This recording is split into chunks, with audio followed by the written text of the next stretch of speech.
Part 2, Industry and Commerce. Chapter 5, The Rise and Fall of Businesses. Failure is part of the natural cycle of business. Companies are born, companies die, capitalism moves forward. Fortune magazine. Ordinarily, we tend to think of businesses as simply money-making enterprises, but that can be very misleading in at least two ways. First of all, about 1/3 of all new businesses fail to survive for 2 years, and more than half fail to survive for 4 years. So obviously many businesses are losing money. Nor is it only new businesses that lose money. Businesses that have lasted for generations, sometimes more than a century, have eventually been forced by red ink on the bottom line to close down. More important from the standpoint of economics is not what money the business owner hopes to make, or whether that hope is fulfilled, but how all this affects the use of scarce resources which have alternative uses, and therefore how it affects the economic well-being of millions of other people in the society at large. Adjusting to changes. The businesses we hear about in the media and elsewhere are usually those which have succeeded, and especially those which have succeeded on a grand scale. Microsoft, Toyota, Sony, Lloyd's of London, Credit Suisse.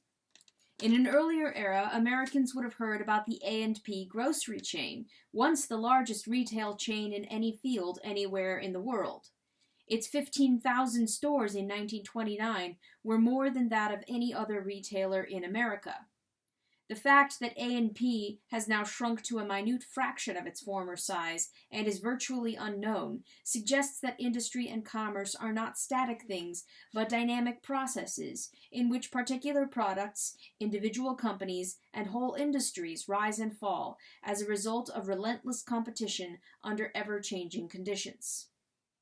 In just 1 year, between 2010 and 2011, 26 businesses dropped off the list of the Fortune 500 largest companies, including Radio Shack and Levi Strauss.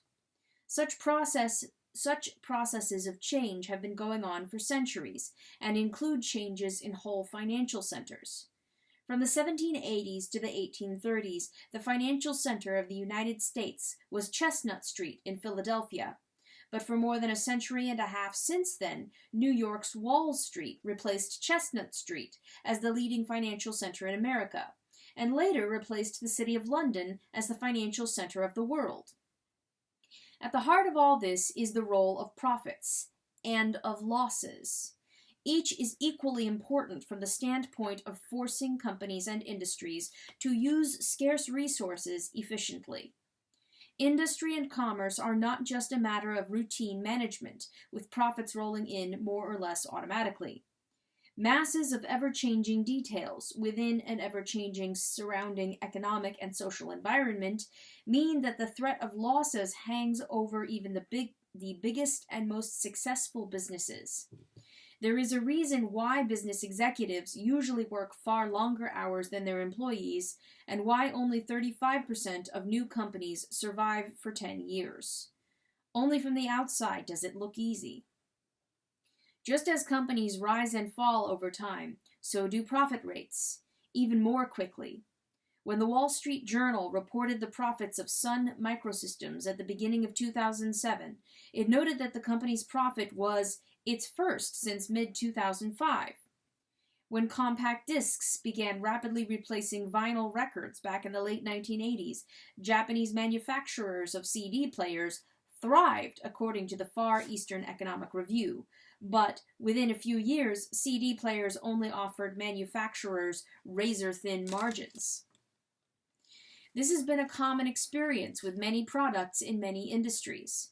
The companies which first introduce a product that consumers like may make large profits, but those very profits attract more investments into existing companies and encourage new companies to form, both of which add to output, driving down prices and profit margins through competition, as prices decline in response to supply and demand. Sometimes prices fall so low that profits turn to losses. forcing some firms into bankruptcy until the industry's supply and demand balance at levels that are financially sustainable. Longer-run changes in the relative rankings of firms in an industry can be dramatic. For example, United States Steel was founded in 1901 as the largest steel producer in the world. It made the steel for the Panama Canal, the Empire State Building, and more than 150 million automobiles. Yet by 2011, U.S. Steel had fallen to 13th place in the industry, losing $53 million that year and $124 million the following year. Boeing, producer of the famous B-17 Flying Fortress bombers in World War II, and since then the largest producer of commercial airliners, such as the 747, was in 1998 selling more than twice as many such aircraft as its nearest rival, the French firm Airbus. But in 2003, Airbus passed Boeing as the #1 producer of commercial aircraft in the world, and had a far larger number of back orders for planes to be delivered in the future. Yet Airbus too faltered, and in 2006, its top managers were fired for falling behind schedule in the development of new aircraft, while Boeing regained the lead in sales of planes. In short, although corporations may be thought of as big, impersonal, and inscrutable institutions, they are ultimately run by human beings who all differ from one another and who all have shortcomings and make mistakes, as happens with economic enterprises in every kind of economic system and in countries around the world. Companies superbly adapted to a given set of conditions can be left behind when those conditions change suddenly and their competitors are quicker to respond. Sometimes the changes are technological, as in the computer industry, and sometimes these changes are social or economic.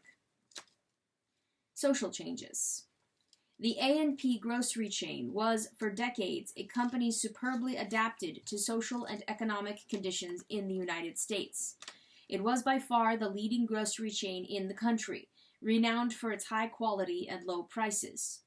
During the 1920s, the A&P chain was making a phenomenal rate of profit on its investment, never less than 20% per year, about double the national average, and it continued to prosper on through the decades of the 1930s, 1940s, and 1950s. But all this began to change drastically in the 1970s, when A&P lost more than $50 million in one 52-week period. A few years later, it lost $157 million over the same span of time. Its decline had begun, and in the years that followed, many thousands of A&P stores were forced to close, as the chain shrank to become a mere shadow of its former self. A&P's fate, both when it prospered and when it lost out to rival grocery chains, illustrates the dynamic nature of a price-coordinated economy and the role of profits and losses. When A&P was prospering up through the 1950s, it did so by charging lower prices than competing grocery stores. It could do this because its exceptional efficiency kept its costs lower than those of most other grocery stores and chains, and the resulting lower prices attracted vast numbers of customers. Later, when A&P began to lose customers to other grocery chains, this was because these other chains now had lower costs than A&P, and could therefore sell for lower prices. Changing conditions in the surrounding society brought this about, together with differences in the speed with which different companies spotted these changes, realized their implications, and adjusted accordingly. What were these changes? In the years following the end of World War II, suburbanization and the American public's rising prosperity gave huge supermarkets in shopping malls with vast parking lots decisive advantages over neighborhood stores, such as those of A&P, located along the streets in the central cities. As the ownership of automobiles, refrigerators, and freezers became far more widespread, this completely changed the economics of the grocery industry. The automobile, which made suburbanization possible, also made possible greater economies of scale for both customers and supermarkets.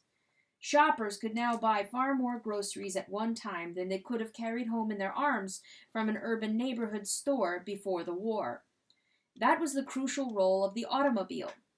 Moreover, the far more widespread ownership of refrigerators and freezers now made it possible to stock up on perishable items like meat and dairy products.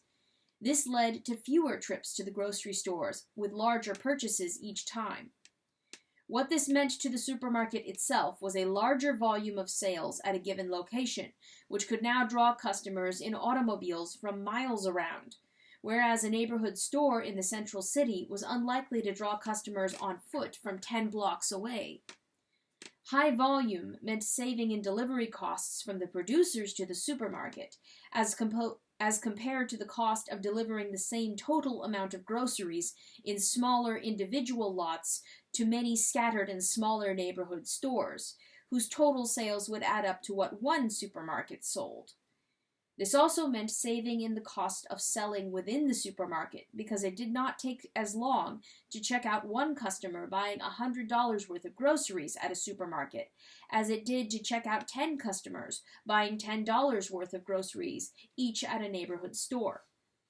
Because of these and other differences in the costs of doing business, supermarkets could be very profitable while charging prices lower than those in neighborhood stores that were struggling to survive.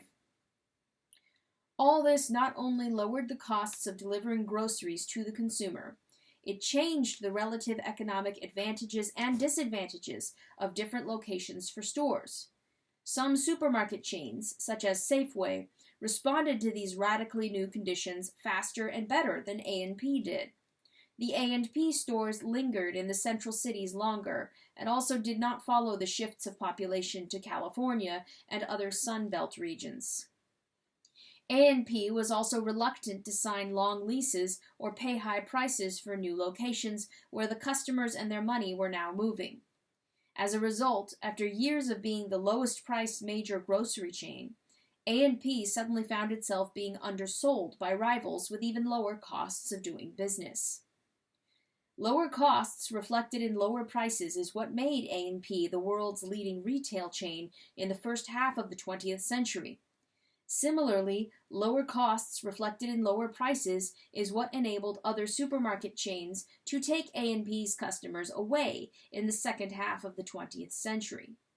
While A&P succeeded in one era and failed in another, what is far more important is that the economy as a whole succeeded in both eras in getting its groceries at the lowest prices possible at the time, from whichever company happened to have the lowest prices.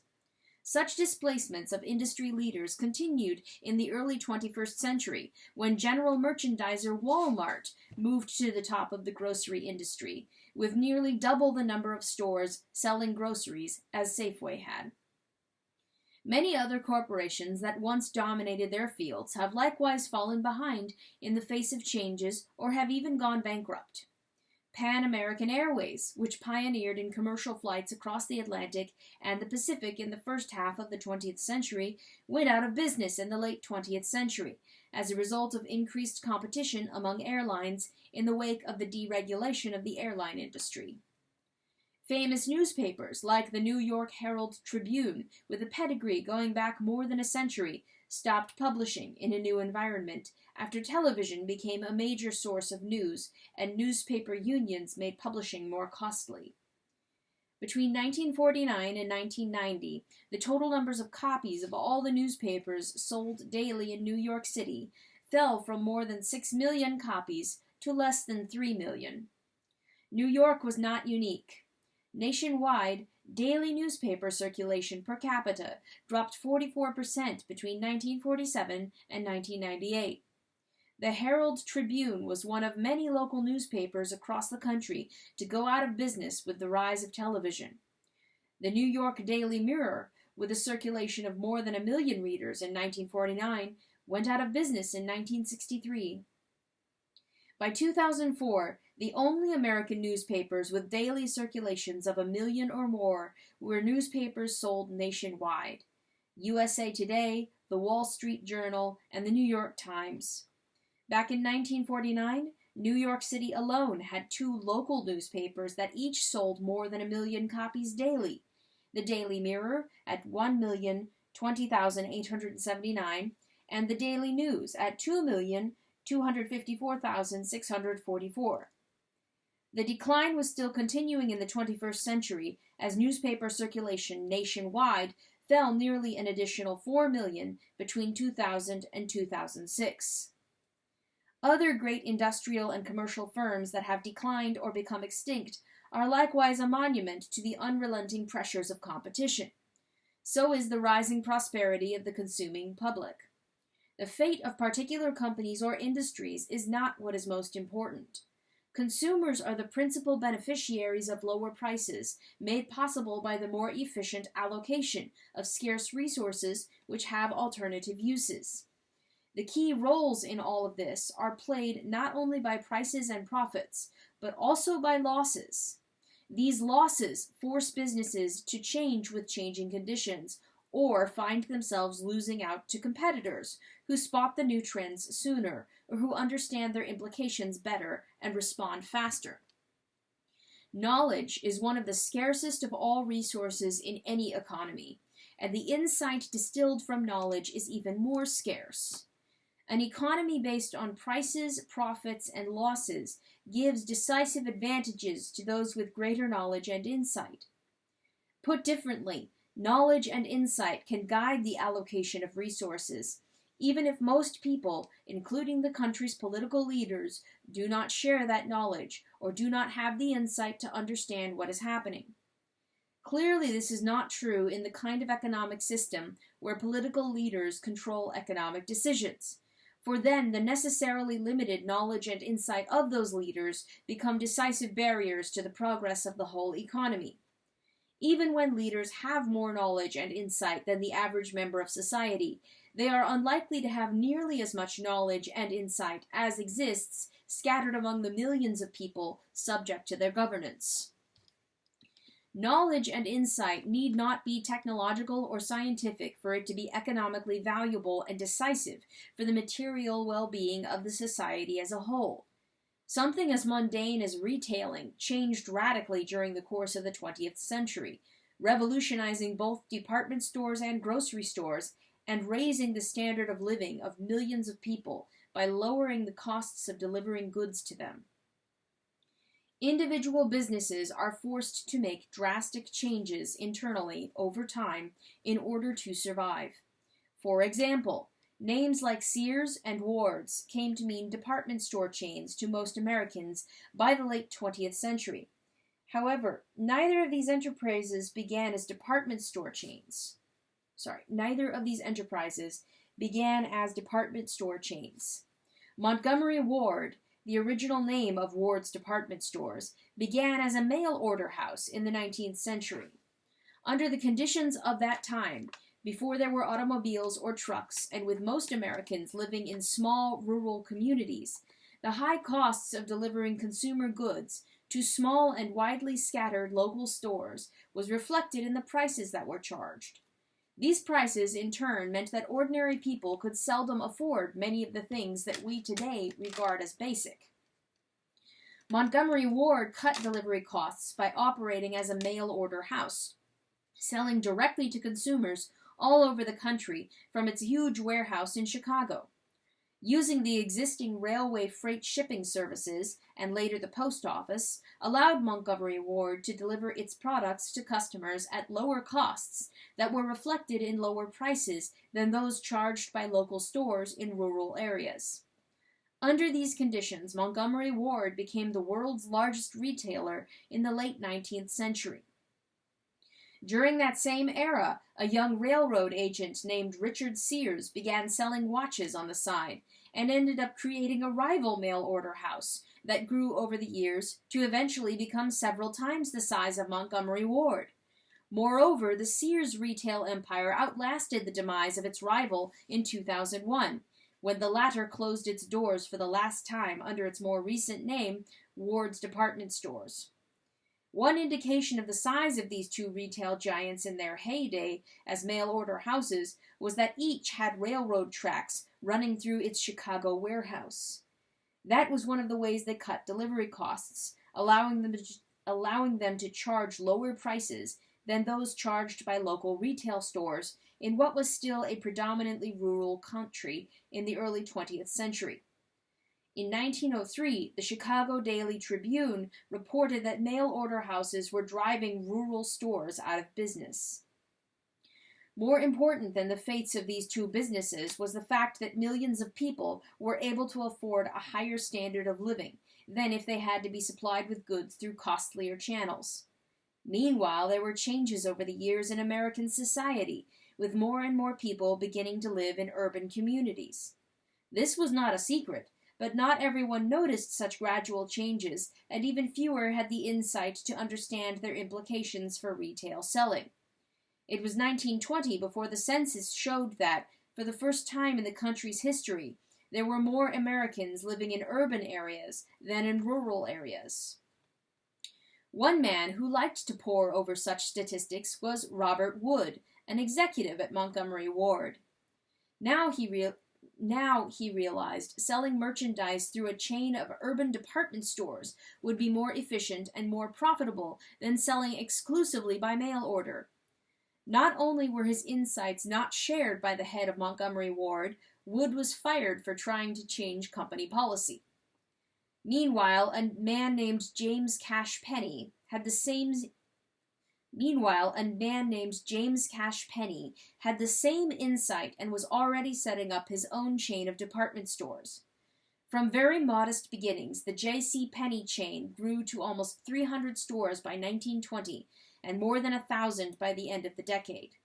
Their greater efficiency in delivering goods to urban consumers was a boon to those consumers, and Penny's competition became a big economic problem for the mail-order giants Sears and Montgomery Ward, both of which began losing money as department stores began taking customers away from mail-order houses.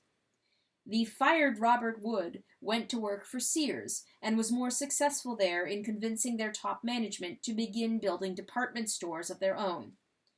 After they did, Montgomery Ward had no choice but to do the same, belatedly, though it was never able to catch up to Sears again.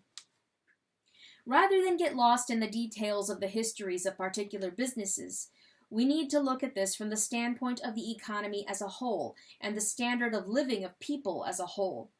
One of the biggest advantages of an economy coordinated by price and operating under the incentives created by profit and loss is that it can tap scarce knowledge and insights, even when most of the people, or even their intellectual and political elites, do not have such knowledge or insights. The competitive advantages of those who are right can overwhelm the numerical or even financial advantages of those who are wrong. James Cash Penny did not start with a lot of money. He was, in fact, raised in poverty and began his retail career as just a one-third partner in a store in a little town in Wyoming, at a time when Sears and Montgomery Ward were unchallenged giants of nationwide retailing. Yet his insights into the changing conditions of retailing eventually forced these giants into doing things his way on pain of extinction. In a later era, a clerk in a J.C. Penney store named Sam Walton would learn retailing from the ground up, and then put his knowledge and insights to work in his own store, which would eventually expand to become the Walmart chain, with sales larger than those of Sears and J.C. Penney combined. One of the great handicaps of economies run by political authorities, whether under medieval mercantilism or modern communism, is that insights which arise among the masses have no such powerful leverage as to force those in authority to change the way they do things. Under any form of economic or political system, those at the top tend to become complacent, if not arrogant. Convincing them of anything is not easy, especially when it is some new way of doing things that is very different from what they are used to. The big advantage of a free market is that you don't have to convince anybody of anything. You simply compete with them in the marketplace, and let that be the test of what works best. Imagine a system in which James Cash Penny had to verbally convince the heads of Sears and Montgomery Ward to expand beyond mail-order retailing and build a nationwide chain of stores. Their response might well have been, "Who is this guy, Penny, a part owner of some little store in a hick town nobody ever heard of, to tell us how to run the largest retail companies in the world?" In a market economy, Penny did not have to convince anybody of anything. All he had to do was deliver the merchandise to the consumers at lower prices. His success, and the millions of dollars in losses suffered by Sears and Montgomery Ward as a result, left these corporate giants no choice but to imitate this upstart in order to become profitable again. Although J.C. Penney grew up in worse poverty than most people who are on welfare today, his ideas and insights prevailed against some of the richest men of his time, who eventually realized that they would not remain rich much longer if Penney and others kept taking away their customers, leaving their companies with millions of dollars in losses each year. Economic changes. Economic changes include not only changes in the economy, but also changes within the managements of firms, especially in their responses to external economic changes. Many things that we take for granted today as features of a modern economy were resisted when first proposed and had to fight uphill to establish themselves by the power of the marketplace. Even something as widely used today as bank credit cards were initially resisted. When Bank Americard and MasterCharge, later MasterCard, first appeared in the 1960s, leading New York department stores such as Macy's and Bloomingdale's said that they had no intention of accepting bank credit cards as payments for purchases in their stores, even though there were already millions of people with such cards in the New York metropolitan area. Only after the success of these credit cards in smaller stores did the big department stores finally relent and begin accepting credit cards. In 2003, for the first time, more purchases were made by credit cards or debit cards than by cash. That same year, Fortune magazine reported that a number of companies made more money from their own credit card business, with its interest charges, than from selling goods and services. Sears made more than half its profits from its credit cards, and Circuit City made all of its profits from its credit cards, while losing $17 million on its sales of electronic merchandise. Neither individuals nor companies are successful forever. Death alone guarantees turnover in management. Given the importance of the human factor and the variability among people, or even with the same person at different stages of life, it can hardly be surprising that dramatic changes over time in the relative positions of businesses have been the norm. Some individual executives are very successful during one era in the country's evolution, or during one period in their own lives, and very ineffective at a later time. Sewell Avery, for example, was for many years during the 20th century a highly successful and widely praised leader of U.S. Gypsum, and later of Montgomery Ward. Yet his last years were marked by public criticism and controversy over the way he ran Montgomery Ward, and by a bitter fight for control of the company that he was regarded as mismanaging. When Avery resigned as chief executive officer, the value of Montgomery Ward's stock rose immediately. Under his leadership, Montgomery Ward had put aside so many millions of dollars as a cushion against an economic downturn that Fortune magazine called it a bank with a storefront. Meanwhile, rivals like Sears were using their money to expand into new markets. What is important is not the success or failure of particular individuals or companies, but the success of particular knowledge and insights in prevailing, despite the blindness or resistance of particular business owners and managers. Given the scarcity of mental resources, an economy in which knowledge and insights have such decisive advantages in the competition of the marketplace is an economy which itself has great advantages in creating a higher standard of living for the population at large. A society in which only members of a hereditary aristocracy, a military junta, or a ruling political party can make major decisions is a society which has thrown away much of the knowledge, insights, and talents of most of its own people. A society in which such decisions can only be made by males has thrown away half of its knowledge, talents, and insights. Contrast societies with such restricted sources of decision-making ability with a society in which a farm boy who walked 8 miles to Detroit to look for a job could end up creating the Ford Motor Company and changing the face of America with mass-produced automobiles. or a society in which a couple of young bicycle mechanics could invent the airplane and change the whole world. Neither a lack of pedigree, nor a lack of academic degrees, nor even a lack of money could stop ideas that worked, for investment money is always looking for a winner to back and cash in on. A society which can tap all kinds of talents from all segments of its population has obvious advantages over societies in which only the talents of a pre-selected few are allowed to determine its destiny. No economic system can depend on the continuing wisdom of its current leaders. A price-coordinated economy with competition in the marketplace does not have to, because those leaders can be forced to change course or be replaced, whether because of red ink, irate stockholders, outside investors ready to move in and take over, or because of bankruptcy. Given such economic pressures, it is hardly surprising that economies under the thumbs of kings or commissars have seldom matched the track record of economies based on competition and prices. Technological changes. For decades during the 20th century, television sets were built around a cathode ray tube, in which an image was projected from the small back end of the tube to the larger front screen, where the picture was viewed. But a new century saw this technology replaced by new technologies that produced a thinner and flatter screen with sharper images.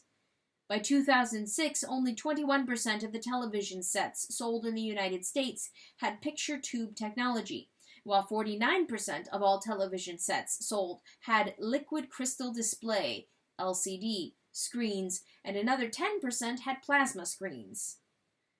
For more than a century, Eastman Kodak Company was the largest photographic company in the world.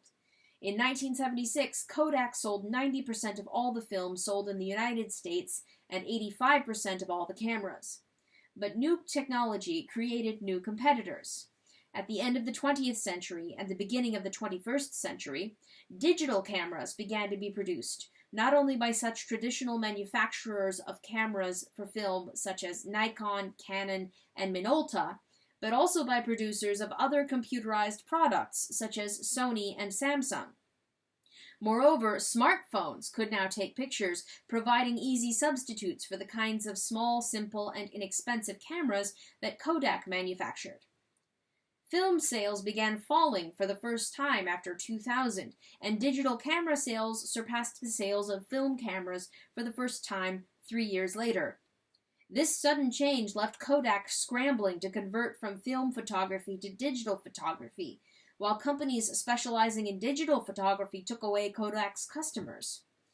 The ultimate irony in all this was that the digital camera was invented by Kodak, but apparently other companies saw its potential earlier and developed the technology better. By the third quarter of 2011, Eastman Kodak reported a $222 million loss, its ninth quarterly loss in 3 years. Both the price of its stock and the number of its employees fell to less than 1/10 of what they had once been. In January 2012, Eastman Kodak filed for bankruptcy. Meanwhile, its biggest competitor in the business, the Japanese firm Fuji, which produced both film and cameras, diversified into other fields, including cosmetics and flat-screen television. Similar technological revolutions have occurred in other industries and in other times. Clocks and watches for centuries depended on springs and gears to keep time and move the hour and minute hands.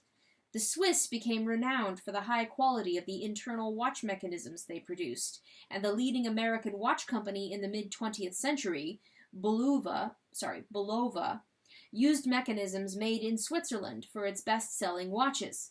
However, the appearance of Quartz timekeeping technology in the early 1970s, which was more accurate and had lower costs, led to a dramatic fall in the sales of Bulova watches, and vanishing profits for the company that made them. As the Wall Street Journal reported, for 1975, the firm reported a $21 million loss on $55 million in sales. That year, the company was reported to have 8% of domestic U.S. watch sales, 1/10 of what it claimed at its zenith in the early 1960s. Change in business leadership. Perhaps the most overlooked fact about industry and commerce is that they are run by people who differ greatly from one another in insight, foresight, leadership, organizational ability, and dedication, just as people do in every other walk of life. Therefore, the companies they lead likewise differ in the efficiency with which they perform their work. Moreover, these differences change over time. The automobile industry is just one example. According to Forbes Business Magazine in 2003, other automakers can't come close to Toyota on how much it costs to build cars, and this shows up on the bottom line. Toyota earned $1,800 for every vehicle sold. GM made $300 and Ford lost $240, Forbes reported. Toyota makes a net profit far bigger than the combined total for Detroit's Big Three, according to The Economist magazine in 2005. But by 2010, Detroit's Big Three automakers were earning more profits per vehicle than the average of Toyota and Honda. By 2012, the Ford Motor Company's annual profit was $5.7 billion, while General Motors had earned $4.9 billion and Toyota earned $3.45 billion. Toyota's lead in the quality of its cars was likewise not permanent. Business Week in 2003 reported that, although Toyota spent fewer hours manufacturing each automobile, its cars had fewer defects than those of any of the American Big Three automakers. Higher rankings for quality by Consumer Reports magazine during the 1970s and 1980s have been credited with helping Toyota's automobiles gain widespread acceptance in the American market. And, though Honda and Subaru overtook Toyota in the Consumer Reports rankings in 2007, Toyota continued to outrank any American automobile manufacturer in quality at that time. Over the years, however, competition from Japanese automakers brought market improvements in American-made cars, closing the quality gap with Asian automakers, according to the Wall Street Journal. However, in 2012, Consumer Reports reported that a perfect storm of reliability problems dropped the Ford Motor Company out of the top 10, while Toyota swept the top spots.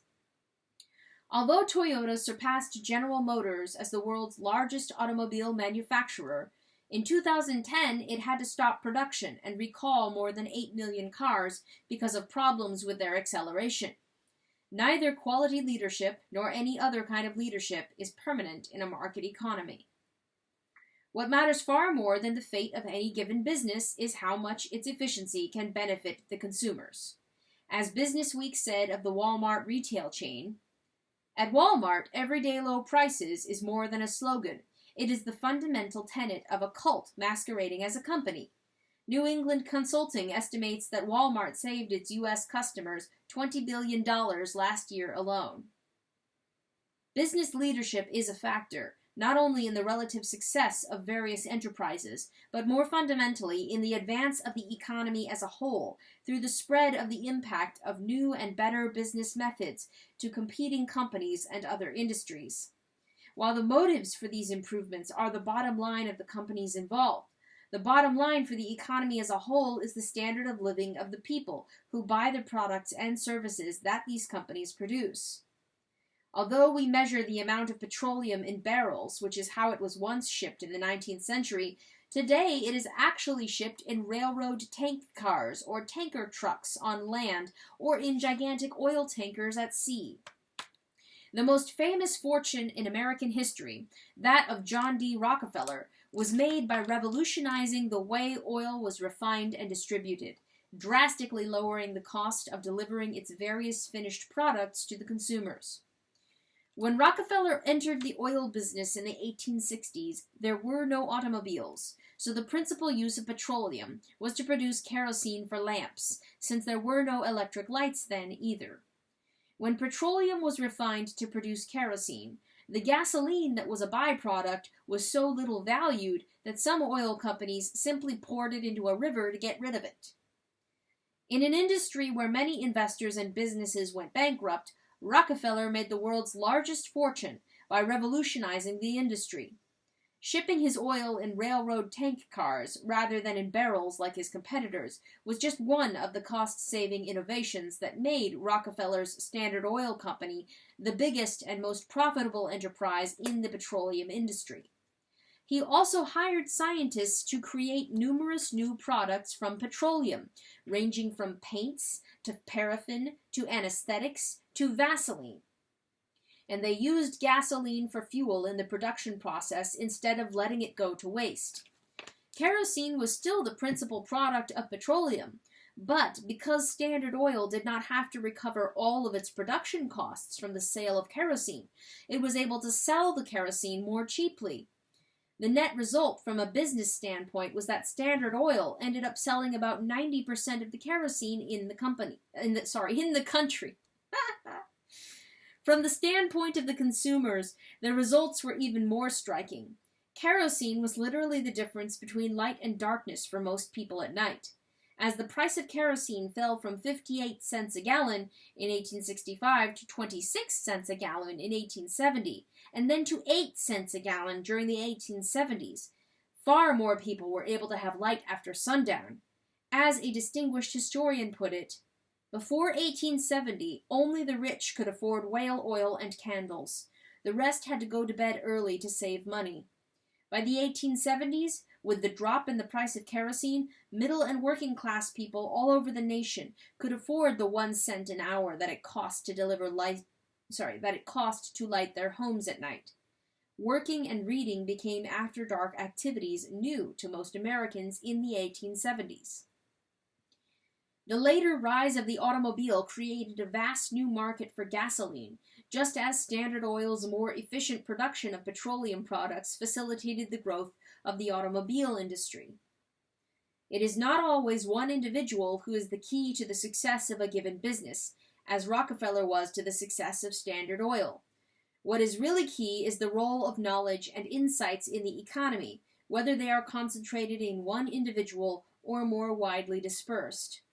Some business leaders are very good at some aspects of management and very weak in other aspects.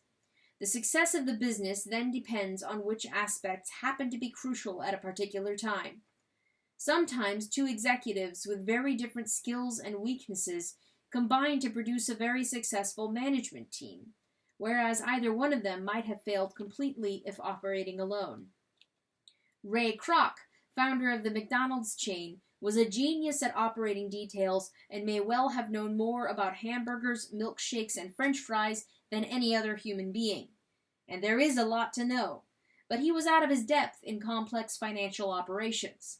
These matters were handled by Harry Sonborn, who was a financial genius whose improvisations rescued the company from the brink of bankruptcy more than once during its rocky early years. But Sonborn didn't even eat hamburgers, much less have any interest in how they were made or marketed. However, as a team, Kroc and Sonborn made McDonald's one of the leading corporations in the world. When an industry or a sector of the economy is undergoing rapid change through new ways of doing business, sometimes the leaders of the past find it hardest to break the mold of their previous experience. For example, when the fast food revolution burst forth in the 1950s, existing leaders in restaurant franchises, such as Howard Johnson, were very unsuccessful in trying to compete with upstarts like McDonald's in the fast food segment of the market. Even when Howard Johnson set up imitations of the new fast food restaurants under the name Howard Johnson Jr., these imitations were unable to compete successfully because they carried over into the fast food business approaches and practices that were successful in conventional restaurants, but which slowed down operations too much to be successful in the new fast food sector, where rapid turnover with inexpensive food was the key to profits. Selecting managers can be as chancy as any other aspect of a business. Only by trial and error did the new McDonald's franchise chain discover, back in the 1950s, what kinds of people were most successful at running their restaurants. The first few franchisees were people with business experience, who nevertheless did very poorly. The first two really successful McDonald's franchisees, who were very successful, were a working-class married couple who drained their life savings in order to go into business for themselves.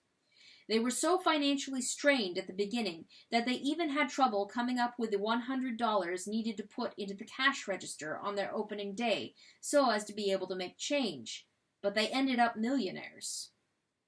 Other working class people who put everything they owned on the line to open a McDonald's restaurant also succeeded on a grand scale, even when they had no experience in running a restaurant or managing a business. When McDonald's set up its own company-owned restaurants, these restaurants did not succeed nearly as well as restaurants owned by people whose life savings were at stake. But there was no way to know that in advance. The importance of the personal factor in the performance of corporate management was suggested in another way by a study of chief executive officers in Denmark. A death in the family of a Danish CEO led, on average, to a 9% decline in the profitability of the corporation. If it was the death of a spouse, the decline was 15%, and if it was a child who died, 21%. According to the Wall Street Journal, the drop was sharper when the child was under 18, and greater still if it was the death of an only child. Although corporations are often spoken of as impersonal institutions operating in an impersonal market, both the market and the corporations reflect the personal priorities and performances of people. Market economies must rely not only on price competition between various producers to allow the most successful to continue and expand, they must also find some way to weed out those business owners or managers who do not get the most from the nation's resources. Losses accomplish that. Bankruptcy shuts down the entire enterprise that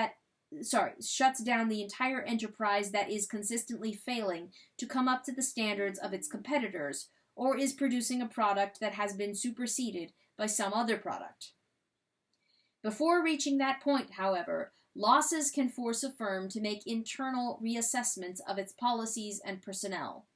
These include the chief executive, who can be replaced by irate stockholders who are not receiving the dividends they expect. A poorly managed company is more valuable to outside investors than to its existing owners, when these outside investors are convinced that they can improve its performance. Outside investors can therefore offer existing stockholders more for their stock than it is currently worth, and still make a profit if that stock's value later rises to the level expected when existing management is replaced by more efficient managers. For example, if the stock is selling in the market for $50 a share under inefficient management, outside investors can start buying it up at $60 a share until they own a controlling interest in the corporation. After using that control to fire existing managers and replace them with a more efficient management team, the value of the stock may then rise to $100 a share. While this profit is what motivates the investors from the standpoint of the economy as a whole, what matters is that such a rise in stock prices usually means that either the business is now serving more customers or offering them better quality or lower prices, or is operating at a lower cost, or some combination of these things. Like so many other things, running a business looks easy from the outside.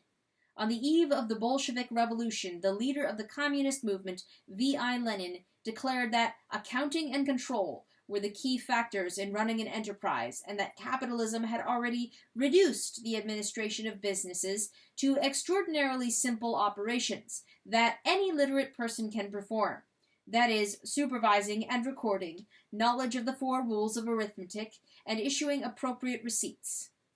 Such exceedingly simple operations of registration, filing, and checking could, according to Lenin, easily be performed by people receiving ordinary workmen's wages.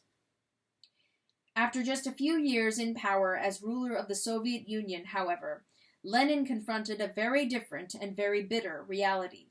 He himself wrote of a fuel crisis which threatens to disrupt all Soviet work, of economic ruin, starvation, and devastation in the country, and even admitted that peasant uprisings had become a common occurrence under communist rule. In short, the economic functions, which had seemed so easy and simple before having to perform them, now seemed almost overwhelmingly difficult. Belatedly, Lenin saw a need for people who are versed in the art of administration, and admitted that there is nowhere we can turn to for such people except the old class, that is, the capitalist businessmen. In his address to the 1920 Communist Party Congress, Lenin warned his comrades, "Opinions on corporate management are all too frequently imbued with a spirit of sheer ignorance, an anti-expert spirit." The apparent simplicities of just 3 years earlier now required experts. Thus began Lenin's new economic policy, which allowed more market activity and under which the economy began to revive. Nearly 100 years later, with the Russian economy growing at less than 2% annually, the same lesson was learned anew by another Russian leader. A front-page story in the New York Times in 2013 reported how, with the Russian economy languishing, President Vladimir V. Putin has devised a plan for turning things around, offer amnesty to some of the imprisoned business people.